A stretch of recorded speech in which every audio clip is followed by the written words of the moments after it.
This is by far the most important tip you will hear across any hair growth video, hair thickness, volume, health. Do you have heat damage, chemical damage, severe dryness, severe breakage? Or do you feel like your hair has never been the same since you got a relaxer, a Brazilian treatment, since you bleached your hair and you feel like now no matter what you do, even if you've stopped relaxing or stopped bleaching your hair, it feels like you have permanent damage? In this video, I'm going to address all that and what other people call scab hair. So if that seems like something you're interested in, you want to stay all the way till the end because I give so many tips on how you can tackle this and how you can grow long, thick, healthy hair. I have battled with almost all these problems myself, so I'm speaking from experience. If you are new, my name is Angelica. I post videos all about growing long, healthy, natural hair. I post videos twice a week on Wednesdays and Sundays. I also post a little bit of skincare and makeup here and there when requested, and a little bit of other fun stuff like reactions. So if that seems like something you might be interested in, consider subscribing. The subscription button is right down there, as well as the bell icon. Make sure you hit the bell so you get notifications every single time I post. Without further ado, let's get straight into the video, and also let's address my huge ball of frizz. Well, I just missed seeing my hair out. I haven't done my hair like just combed out and moisturized in forever. I wanted to see how huge my afro is, and I am amazed. My hair has grown so much since the last time I kind of wore my hair out like this, and I had to literally move further back just so all my hair could fit in the frame. And I must say that is a problem I am happy to have. But let's not waste any more time. Let's get straight into the video. Okay, so the first thing you need to do is kind of the most obvious one, which will really help you. I think this is the one thing that will probably make one of the biggest differences before you get to the other tips. This is like a major tip, and I could have put it at the end so you stay till watching, but I want you guys to know all the important information up front, so I'm putting it at the beginning. And this is figure out what caused whatever problem you have. Do you have severe breakage? Do you have severe dryness? Do you have very broken hair that was caused by a relaxer? Did you just transition from being relaxed to natural and it feels like your hair is hard and wiry and it doesn't feel the way it felt before? Figure out what caused your hair to feel whatever it is, like the way it's feeling. If you don't know and you can't figure it out, that's fine. The rest of the tips will help you. But think about what caused your hair to be like that. Did you bleach your hair? Is it from relaxing your hair and you're transitioning? Like, what is causing that exact problem? Figure out what that main thing is, and if you're still doing it, stop for a while, like take a 3-month break and see if it's making any difference. If not, the rest of the tips are going to help you. So let's get into the second tip. Okay, so if you're battling from any of these things I have mentioned, one of the first things you can do to help your hair and just improve the overall health of your hair is to do protein treatments. Now, I know a lot of people with natural hair don't really promote using protein treatments a lot. And one of the main reasons is because when your hair is natural, you actually don't need protein treatments as much as someone who is relaxed or as someone who is bleached. And the main reason is our hair is basically in perfect condition. Even if it might be a little bit more on the drier side or whatever, when it comes to the protein part, we don't need too much protein. But of course, everybody's hair is subjective. But when you look at someone who has relaxed hair, basically the chemical bonds in your hair that make it curl have been broken down, and that makes the hair weak. So when you add protein, it just helps strengthen your hair shaft a little bit more. And the same way with bleaching, it takes out all the color from your hair, which is the melanin, and then it also, usually when you bleach your hair, you notice that it does loosen your curl pattern just a little bit, so some of those bonds are broken as well, so you need to add in protein. But if you are fully natural like me and you haven't used any chemicals or any kinds of relaxer or bleach or dyes, you find that you probably need much less protein. You still need it, but probably less. Someone with hair like me could probably do well, which is actually what I do, by using a balanced deep conditioner that has proteins and it also is moisturizing at the same time. Like you're getting a lot of breakage due to having like a moisture overload and your hair is just feeling stringy and soft, or it just feels like your hair is weak. Using a protein treatment can really help you, and the one I can suggest is the AphoG one. I use the AphoG 2-minute reconstructor. Now, I don't use that often. Most of the time, I would use it once a month. Sometimes I would even use it once every 2 months. I just listen to my hair and see what my hair needs. If my hair feels like it needs more protein, if it's feeling very soft or feeling a little bit limp, especially after like protein overload or before or after using heat on your hair, please use a protein treatment. The Apogee 2-minute reconstructor is the one I would personally suggest for natural hair. If you have relaxed hair or color treated hair or anything like that, you might want to try the Apogee 2-step, which has like a pre-treatment and then another treatment that gets like completely hard on your hair. Then you wash it out. That is like a deeper protein treatment. And then of course there's the hair mayonnaise one. I cannot speak on adding an egg into your conditioner because I personally feel that hydrolyzed protein works better in your hair. That's perfectly combined in a product, works better than just adding an egg, because the proteins in an egg, according to my research, are too large to penetrate your hair shaft enough. I don't mind chemicals. Right now I have this John Frieda Frizz serum in my hair, which is a product I really like, but it has almost no like natural ingredients, so I don't mind the occasional silicone or sulfate or something like that in my product. So just be wary of that. The Apogee products do have other chemicals. It's not an all natural product, but it works. It makes your hair feel really good and strong. And if you're trying to repair your hair, I'd suggest you be wary of the ingredients, but also try the product and see how it makes your hair feel. There's construction going on, guys. Sorry if you can hear any noises in the background. If you can't hear any noises, then awesome. But anyway, I left out a little point in the first tip.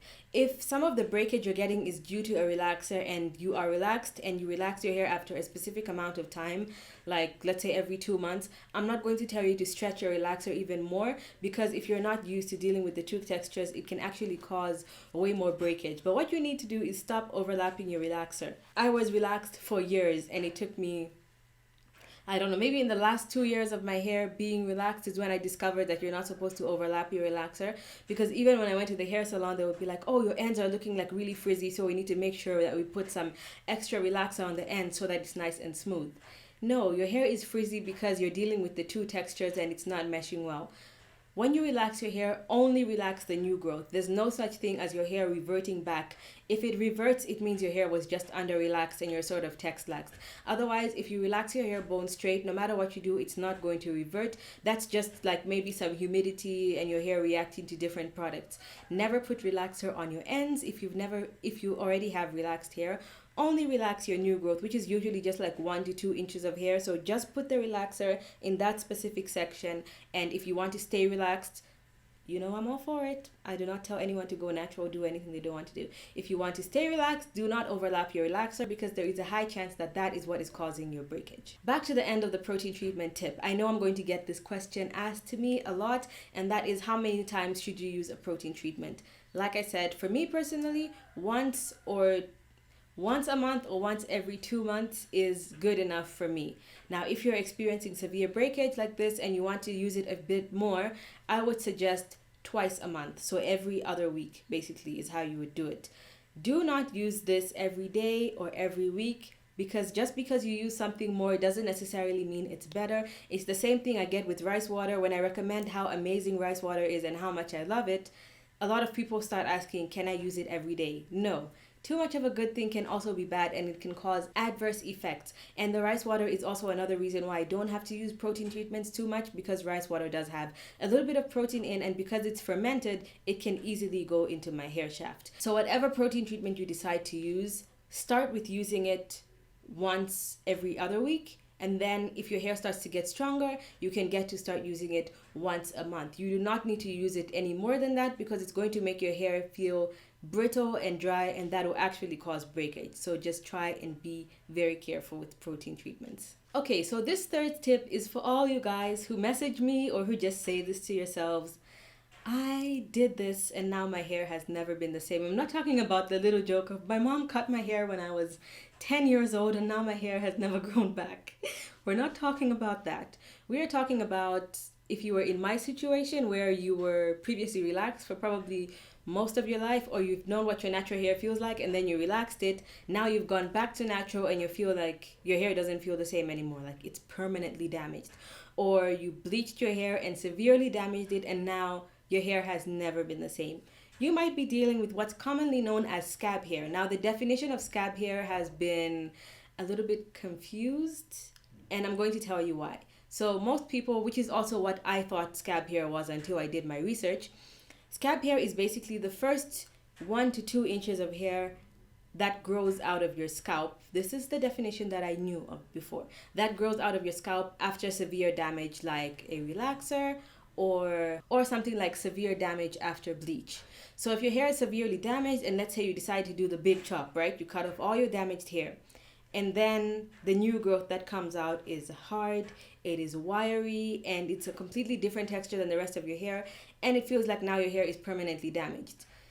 That is actually not true because whatever chemicals you put on your hair don't have, I don't even know how to explain it. Your hair is not like one of those Barbie dolls where your head is like stuffed with hair and then when you just like pull on it, it comes out and then your hair gets longer, which is why braiding your hair tighter also doesn't make hair. You're not pulling the hair from the roots. Your hair is growing from like a little bulb, like a plant, and it's growing out. There's nothing beneath that surface. So you can't say that your relaxer went down into your scalp and damaged your hair unless unless your follicles are damaged. What's damaged is probably your scalp, and if your scalp is extremely damaged and compromised and you've got just very very itchy, like irritated scalp, your hair could grow out wiry. That's not because the relaxer went into your hair and damaged your hair. It's because your hair follicles are damaged. Also, sometimes when you do the big chop, I actually did this myself, you're too scared to lose so much hair, right? So you cut up to the point where the hair just stops curling, like right where it's straight, and you just cut there. So you have about 2 inches of hair or 1 inch of hair that's still kind of affected by the relaxer, and maybe because your curl pattern is so strong, like me, if you have type 4 hair, probably just the strength of your curl pattern is what's curling that last piece of hair, but it's still kind of been affected by some relaxer. So wherever you see your hair, like if you're doing a big chop and let's say you want to get a piece of hair like this, right? And your relaxed hair is this much and this is your new natural hair. If you cut your hair right here, there's a chance that you're going to have that scab hair, which is actually just damaged hair from the relaxer. That is a completely different texture than your normal hair. So it's going to feel really bad and completely different from the rest of the hair. What you want to do is very painful emotionally, but you're going to have to do it. If your relaxed hair ends here, you are going to want to cut about 1 inch above that. That is what's going to actually help your hair. So the actual old definition of scab hair is actually more like a myth. It doesn't really exist. It's just actually bad hair, damaged hair, and probably a damaged scalp that is causing your hair to grow out like that. Bleach and relaxer cannot go into your hair that doesn't exist and damage it, if that makes sense.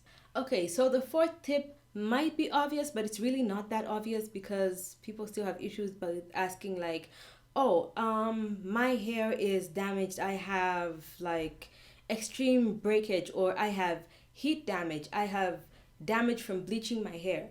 Can I use the same conditioner that you're using? Yeah, you could use the same thing I'm using, but I might be targeting something different. Maybe I want my hair shaft to feel more smooth. Maybe I want my hair to feel more moisturized. I don't necessarily want more protein. I'm not necessarily treating severe breakage. So I can't necessarily tell you that the way the product worked on my hair is the way it's going to work on your hair. What I would highly suggest is read your products and get things that are targeted to what your specific problem is. Even if there's a chance the ingredients might be the same as something else, try and focus on products like that. So if you're dealing with severe dryness, get products that say moisturizing, nourishing. Don't get products that say frizz control, smoothing, because if your hair is moisturized and nourished, there's a chance that it's going to be less frizzy. So focus on what your problem is. If you have breakage, get a product that says for breakage. If you have color treated hair, get products that say for color treated hair or can work on color treated hair, like specifically targeted problems. Think of your hair the way you think of your skin. If you have severe breakouts in any point, at any point of your face, You use whatever products on the rest of your face, and then you'll probably find like a spot treatment to put on a specific like pimple, or something like just a product for your whole face. If your face has been getting like a little bit of irritation or something, you probably have your normal moisturizer, but you might find something that's like calming for soothing redness. So treat your hair in the same way. If your hair has been fine all this time and all of a sudden you have breakage, look for a product that's specifically for breakage that can help target that specific issue that you have. The fifth tip is by far, I know I said the first tip was very important, but I forgot what the fifth tip was. This is by far the most important tip you will hear across any hair growth video, hair thickness, volume, health. This is the number one tip, and it is look at your diet. If you're eating bad food and you don't drink water and you don't exercise, you don't even take little walks around your house, it will reflect in your hair. I've mentioned this so many times in other videos, and this is that hair is not an essential organ to your body. Your hair gets the leftovers of the minerals, of the water, of the nutrients, and all that.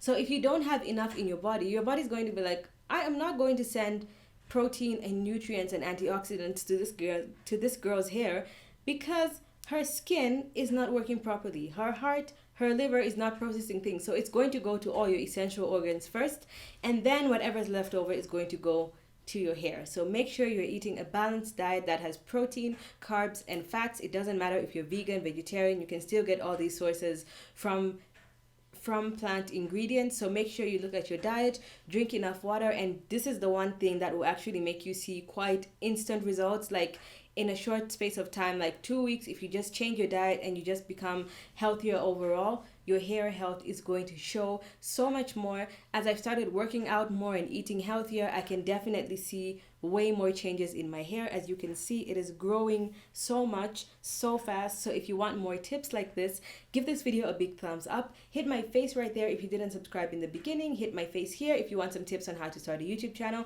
Watch the two videos on the side of the screen right here if you'd like to see any of my older videos. Thank you so much for watching, and I'll see you guys in my next one. Bye!